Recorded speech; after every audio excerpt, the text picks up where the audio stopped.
Viver Bem, oferecimento Supermercado Nordestão. A gente é Brasil.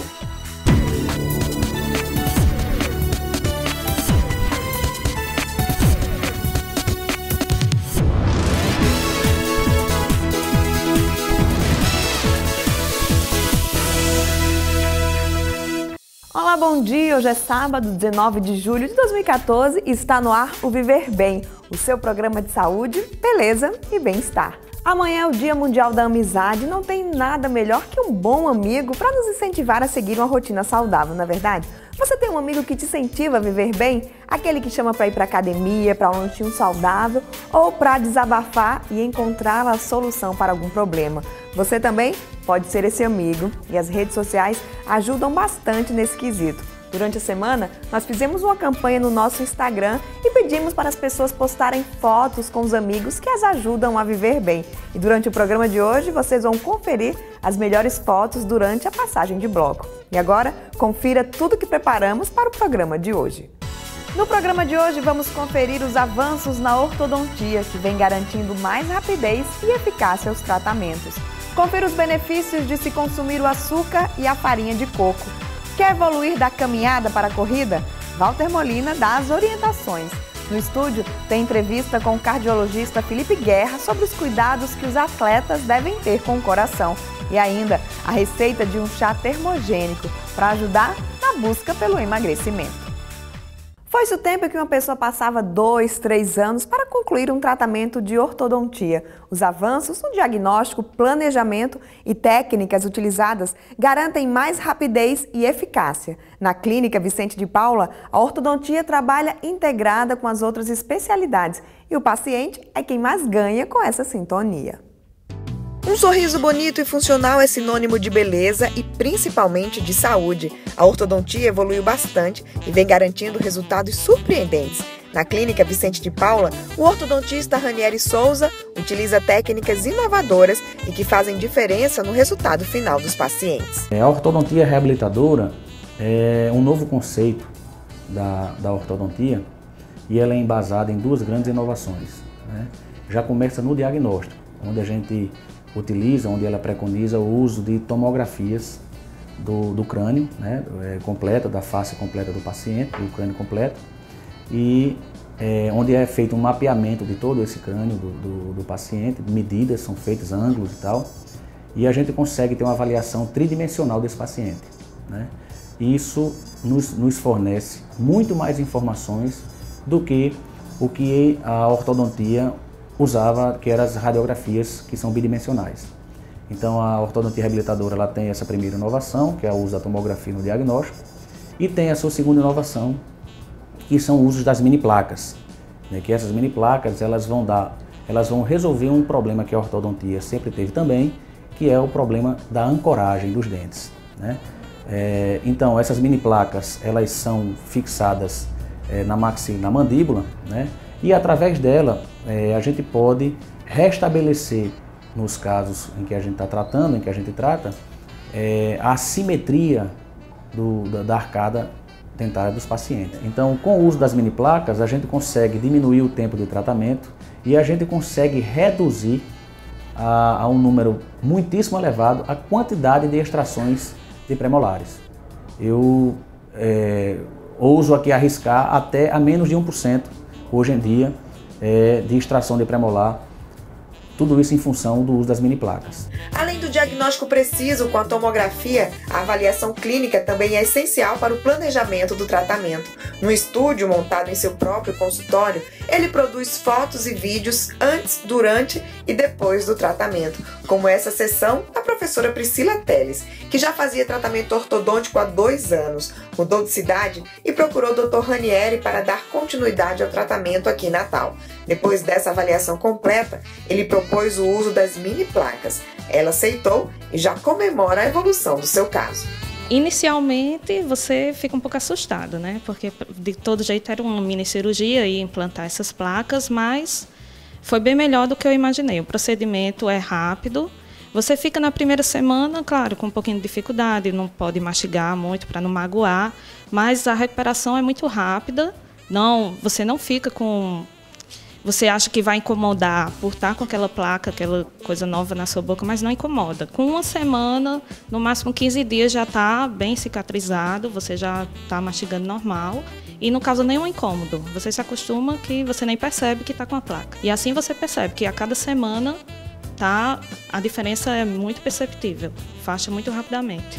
A evolução foi tão rápida que uma cirurgia na mandíbula, que estava prevista no tratamento, será antecipada. Pelo cronograma, a cirurgia seria no primeiro semestre do ano que vem, até junho.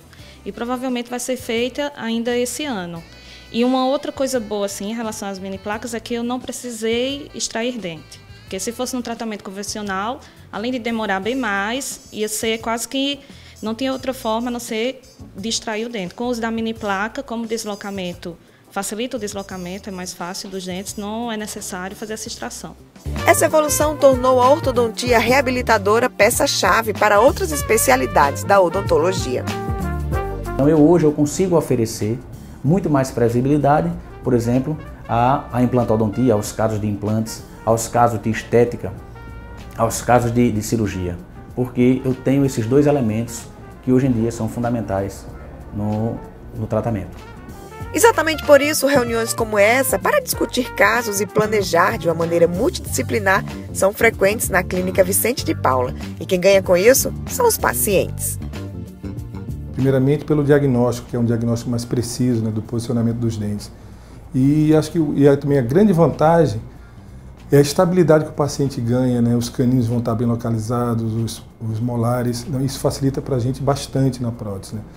E tem casos que a gente poderia resolver, de alguns pacientes que a gente poderia resolver com coroas, né? Que ocorreria o desgaste dos dentes, e dentro dessa nova filosofia, né, o tratamento da ortodontia ele é mais rápido, ele demora 1 ano no máximo, né? Antigamente demorava 3 anos para fazer um tratamento, e o paciente pensava, será que vale a pena passar 3 anos esperando posicionar os dentes, né? Hoje com as mini placas, então é muito efetivo o tratamento anda muito ligeiro, muito rápido, isso para o paciente é muito bom, que a gente ganha tempo e o paciente tem devolvido o sorriso, né? Ele pode sorrir, ter o bem-estar dele mais rápido. A exigência do paciente está cada vez maior.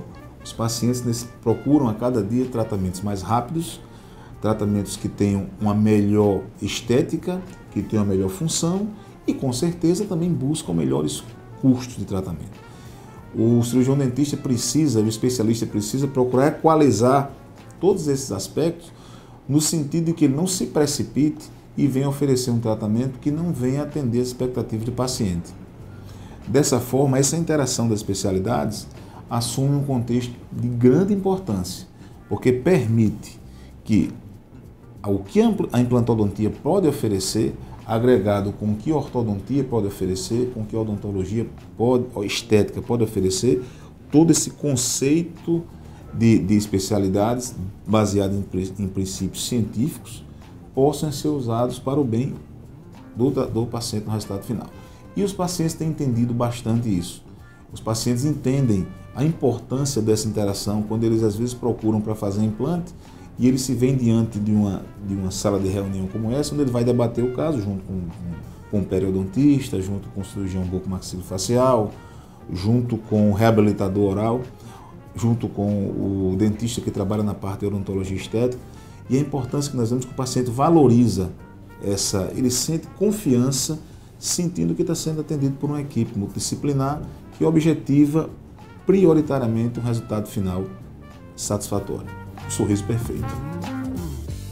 Parabéns para toda a equipe da Clínica Vicente de Paula e você pode conferir todas as especialidades e tratamentos e a estrutura oferecida pela clínica no site www.clinicavicentedepaula.com.br. O coco é um alimento completo e dele aproveitamos praticamente tudo. A água é cheia de nutrientes e a polpa também. É tanta coisa boa que a indústria da alimentação saudável está produzindo vários produtos à base de coco. Hoje vamos saber por que a farinha e o açúcar de coco se tornaram tão importantes para quem segue uma alimentação saudável.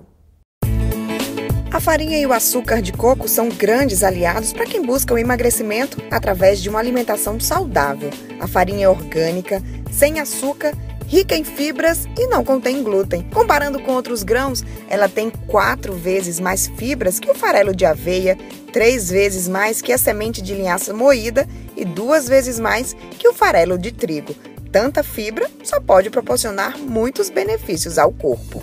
A farinha de coco é cheia de fibras e as fibras auxiliam na melhora da função intestinal e com isso aumenta a imunidade, aumenta a absorção de vitaminas e minerais e ajuda a eliminar as toxinas.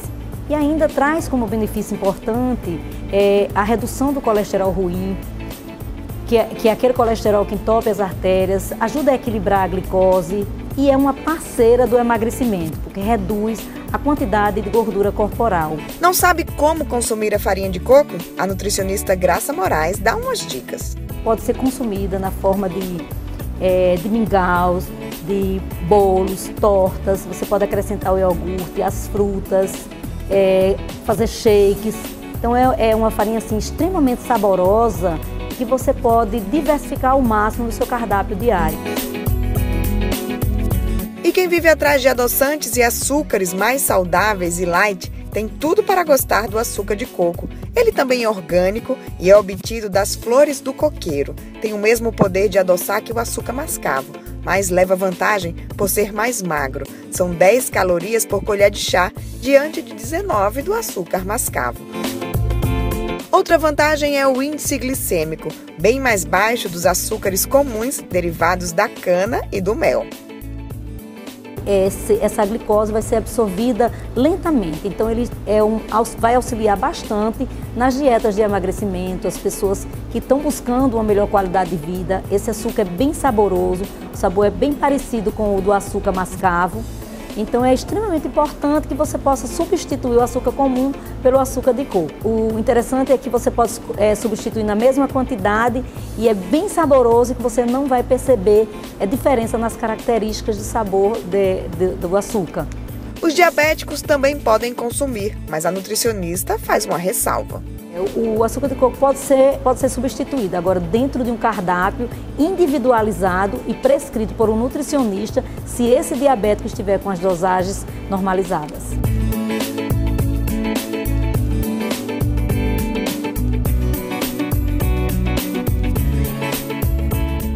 Outro produto que faz muito sucesso atualmente nas dietas para emagrecimento é o óleo de coco, que também é cheio de nutrientes. Você encontra todos esses produtos e vários outros na loja da Cor e Natal, que fica na rua Joaquim Fagundes, no Tirol. O telefone para consultas e disque entrega é o 3344-3040. E agora eu vou para um rápido intervalo comercial. No próximo bloco tem entrevista aqui no estúdio com o cardiologista Felipe Guerra. Vamos falar sobre os cuidados que os atletas devem ter com o seu coração. Não sai daí, eu volto já já.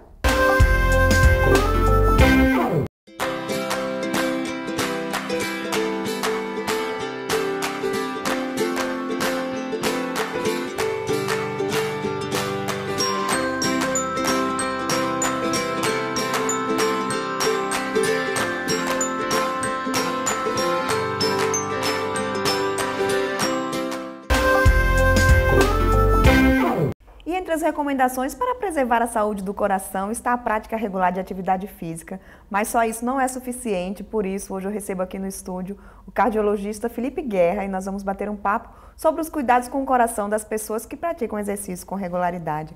Bom dia, doutor Felipe, seja bem-vindo aqui ao Viver Bem. Bom dia, obrigado. Doutor Felipe, só praticar exercício não é suficiente para preservar a saúde do coração, é verdade? Então, vamos falar assim, quem vai praticar exercício, quais são os cuidados que ele deve ter para evitar problemas? Bom, primeiro a gente tem que definir qual tipo de exercício que ele vai participar, que ele vai praticar, né?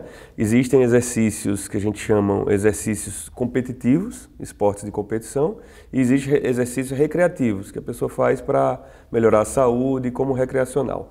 Então a maioria das pessoas que está sedentária, que nunca fez nada e que pretende, por exemplo, começar a correr, né? A maioria dessas pessoas é mais o caráter recreativo do que competitivo, certo? Então essas pessoas, o que é que a gente diz? O que é que a gente recomenda? A gente recomenda que antes dela iniciar uma prática regular de exercício, ela procure um médico, cardiologista, para fazer uma avaliação que a gente chama de avaliação pré-participação. Porque muitas vezes a doença cardiológica ela é silenciosa, né? E muitas vezes a primeira aparição da doença seria assim, pode até ser com o evento mais trágico, que a gente vê muito na imprensa, a morte súbita. Isso independente da idade, que a gente vê muitos jovens que começam a praticar exercício e não têm esse cuidado, né? Essa preocupação geralmente é das pessoas que já têm a idade mais avançada. As pessoas que têm uma idade acima de 35 anos, né? Acima de 35 anos, o risco de doenças das coronárias, que é, por exemplo, o infarto do miocárdio, ele aumenta bastante. Então, a principal causa de morte súbita em populações acima de 35 anos é o infarto do miocárdio, né? E em população, em atletas mais jovens, por exemplo, a gente vê em jogos de futebol que tem a audiência incrível, a gente já viu pessoas tendo problemas súbitos no meio do campo, né, no meio do treino ou do jogo. Essas pessoas em geral têm menos de 35 anos, né, a média 25 anos. A causa mais, diríamos assim, mais comum de problema cardíaco que leva à morte súbita nessa idade é uma doença de nascença, uma doença genética do músculo cardíaco chamada miocardiopatia. Que isso no exame desse de pré-participação é facilmente diagnosticado. A avaliação pré-participação em geral inclui, além da consulta com o cardiologista, que vai procurar saber se a pessoa tem algum sintoma que seja agravado pelo esforço, como por exemplo, se você tem dor no peito, se você tem tontura, se você tem desmaio ou um pré-desmaio, né? Se você tem aceleramento do coração, que a gente chama de palpitações, etc. Principalmente se for provocado pelo esforço físico ou pelo exercício, isso merece maior atenção. Então o médico primeiro iria questionar, caso a pessoa não sinta absolutamente nada, mesmo assim alguns exames se fazem necessários. Em geral, o exame mais simples é o eletrocardiograma, que é um exame de custo um custo baixo, mas que traz muitas informações. E se o médico suspeitar que só com eletro diríamos assim, não está feita uma avaliação mais completa, ele ainda acrescenta uma avaliação de imagem, que é o ecocardiograma, que seria uma ultrassonografia do coração, para você ver, por exemplo, a estrutura do coração, essas doenças que eu falei que acometem jogadores, que é a miocardiopatia, que é do músculo cardíaco, ela é bem observada se tem ou não essa doença já no ecocardiograma. E o exame primordial, que é o teste ergométrico, né? O teste de esforço, o teste de esteira, como chamam, que é um teste em que a gente vai colocar a pessoa até o seu limite, né? Já que o exercício muitas vezes ele vai ao limite, então a gente vai colocar a pessoa ao limite com monitorização sempre contínua do eletro de esforço. E esse teste a gente vai ver como é que se comporta a pressão, como é que se comporta o coração no esforço, como é que está o condicionamento, e a gente ainda vai tentar pesquisar alguma arritmia que porventura ocorra com esforço. Quem já teve algum problema de coração pode se exercitar? Mas não é simplesmente assim, ele teve um infarto e a partir de agora vai fazer um exercício. Essas pessoas merecem um cuidado maior por já ter a doença diagnosticada, então a gente recomenda uma avaliação mais minuciosa.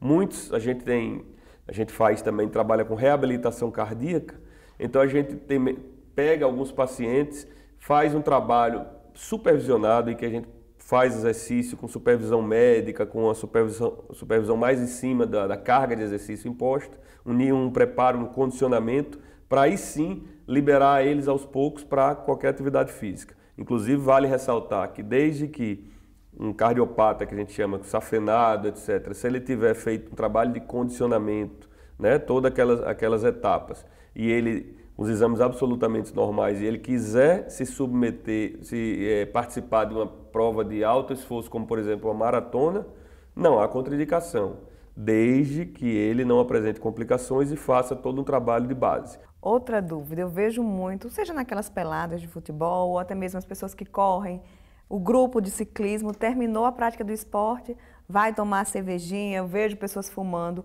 o risco. E esses hábitos anulam os benefícios do exercício? Não podemos dizer que anulam os benefícios do exercício, mas eles são bastante prejudiciais. O cigarro, nem pensar, né? Não só para quem faz exercício, mas sedentário, o cigarro é um mal tremendo, todos já sabem, mas muitos insistem em fumar pelo vício. E a questão da cervejinha, da bebida com os amigos depois da pelada de final de semana, o problema aí é que isso também, além do álcool, eles vêm muito acompanhado a comidas, né? Tira-gosto, que em geral são comidas com alto teor de gordura e de sal, que por si só são principais vilões aí para as doenças cardíacas. Então, para quem está em casa ainda, tem muita gente, principalmente aqui em Natal, que é sedentário, que não acordou para a importância dessa prática regular de exercício para a saúde. Queria que você deixasse um recado aí para a gente movimentar essas pessoas e qual é a dose mínima de exercício que já traz os benefícios para o coração, doutor? Primeiro, fazer toda a avaliação médica, pré-participação, como eu falei antes, procurar um bom profissional da educação física, uma academia, etc., para fazer um programa de exercício, né? Dizer também que, se me perguntarem qual o melhor exercício, eu diria que o melhor exercício é aquele que você faz com prazer e para a vida toda. Então, o exercício não é como vacina, que você tomou a vacina e protegeu. Então, você tem que fazer para a vida toda. E dizer também que nunca é tarde para iniciar. E outra coisa, uma vez iniciado o exercício, ele tem que ser mantido regularmente. Quando a gente diz regular, é principalmente no mínimo 3 a 4 vezes por semana, né? De uma forma prazerosa e de uma forma que não cause nenhum mal-estar.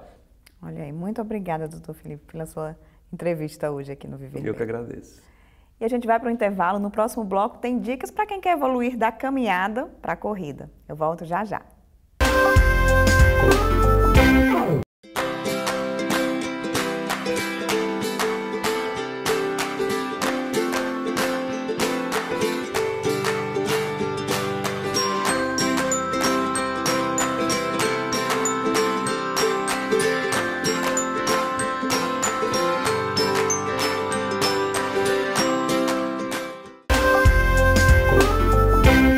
Você já pratica caminhada há algum tempo e agora quer apressar o passo e se tornar um corredor de rua? Para evoluir, é preciso seguir algumas recomendações.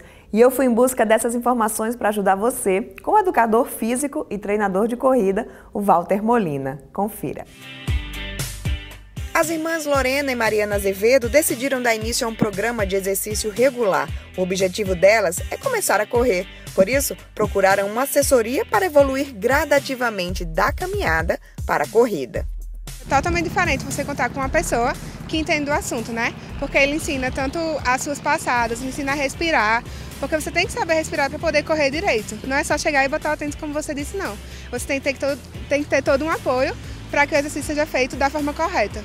Eu até já tinha tentado antes, mas eu vi que não dava certo, dá logo dor desviada, você não sabe respirar, dor nas pernas, nas costas, em todo canto. Então o acompanhamento é essencial. Assim como as irmãs Mariana e Lorena, muitos brasileiros estão procurando cada vez mais introduzir a atividade física na sua rotina diária. E a caminhada e a corrida ocupam a segunda posição na preferência deles.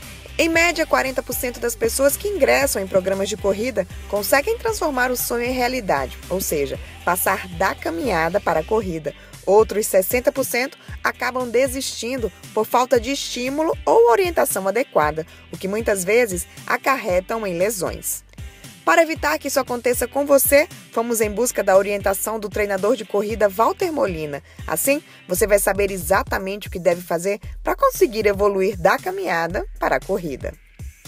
Olha, o início é a caminhada, mas desde quando ela tem um acompanhamento profissional, esse início de corrida, que a gente chama de jogging ou trote, para quem é mais conhecido, a pessoa já começa a fazê-lo intercaladamente com essa caminhada.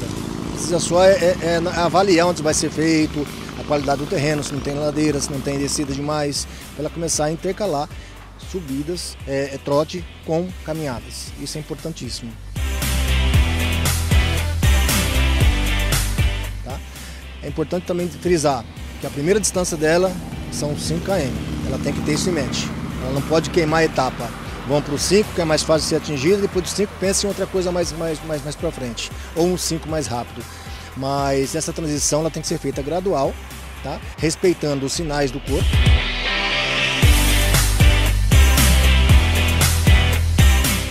Ideal é que a pessoa faça um dia intercalado de trote e caminhada, no dia seguinte ela faz só uma caminhada, ou descansa, no outro dia ela volta a trotar e caminhar, ela vai intercalando, um dia mais pesado e um dia mais leve, isso seria o ideal. Então ela vai fazer um trote de aproximadamente de 30 a 1 minuto, dependendo da condição aeróbia dela, tá? E vai caminhar 3 vezes isso aí, vai caminhar 3 minutos, ou 300 metros, ou 450 metros. Então ela vai sempre fazer um trote menor, uma caminhada maior. E com o tempo ela vai invertendo essa situação. Para perceber a evolução no resultado da atividade física, pratique no mínimo 3 vezes por semana durante pelo menos 3 meses consecutivos. E outra dica importante, quem está iniciando um programa de treinamento deve ter a consciência de que a evolução é progressiva, exige muita disciplina e paciência, pois são pequenos passos que vão atravessar grandes distâncias.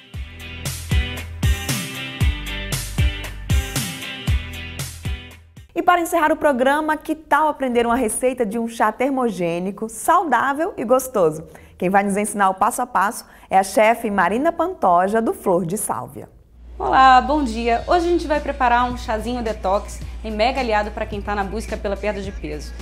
Esse chá vai ser preparado com alguns ingredientes que tem tanto efeito termogênico quanto o efeito detox, diurético. Então, assim, são vários ingredientes com essas funções que vão favorecer a desintoxicação do organismo, agindo em conjunto para potencializar o efeito desse chá. Então anota aí os ingredientes: casca de um abacaxi, 3 talos de hortelã, mel, gengibre, suco de um limão, 5 sachês de chá verde e 1 litro de água. Para preparar, a gente vai colocar 1 litro de água numa panela, acrescentar as cascas do abacaxi. É importante lembrar assim, que é uma ótima opção de aproveitamento integral do abacaxi, que geralmente a gente descasca o abacaxi, descarta nessa casca. Lembrando que, como a casca ela tem menos concentração de água, o teor de nutrientes da casca ela vai ser maior do que da própria fruta. Então, assim, o efeito diurético, o efeito digestivo do abacaxi, ele vai ser mais concentrado na casca. Então, a gente vai botar essas cascas aqui na água e levar para cozinhar por 10 minutos. Agora, a gente vai acrescentar os outros ingredientes para deixar em infusão. Aqui a gente tem os sachês de chá, as folhinhas de hortelã e o gengibre. Eu vou só colocar um pouquinho aqui pra dentro e vou tampar. Deixar aqui descansando por 5 minutos.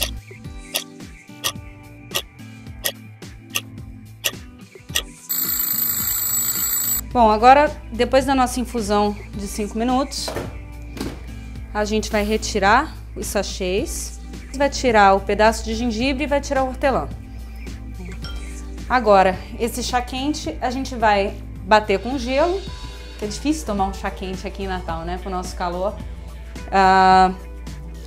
Vamos bater com gelo, aromatizar com limão e mel. Só bater no liquidificador e depois a gente vai coar o excesso de casca.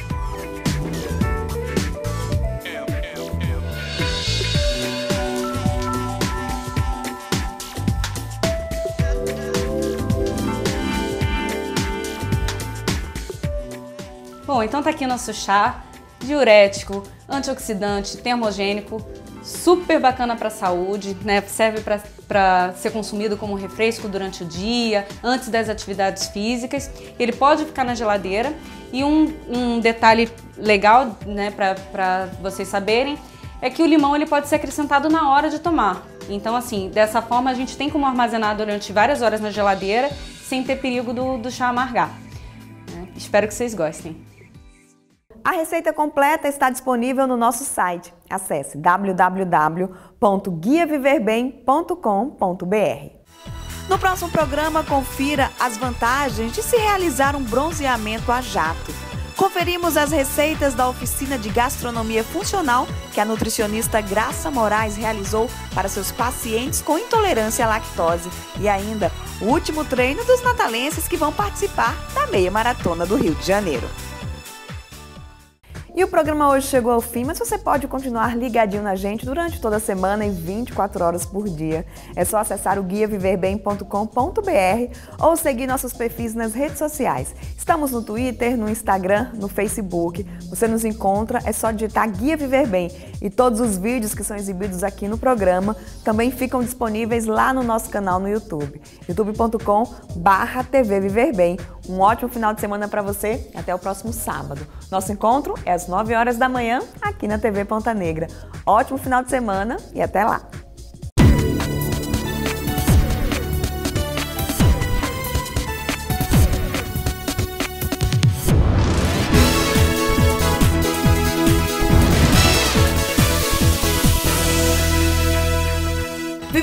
oferecimento Supermercado Nordestão. A gente é Brasil.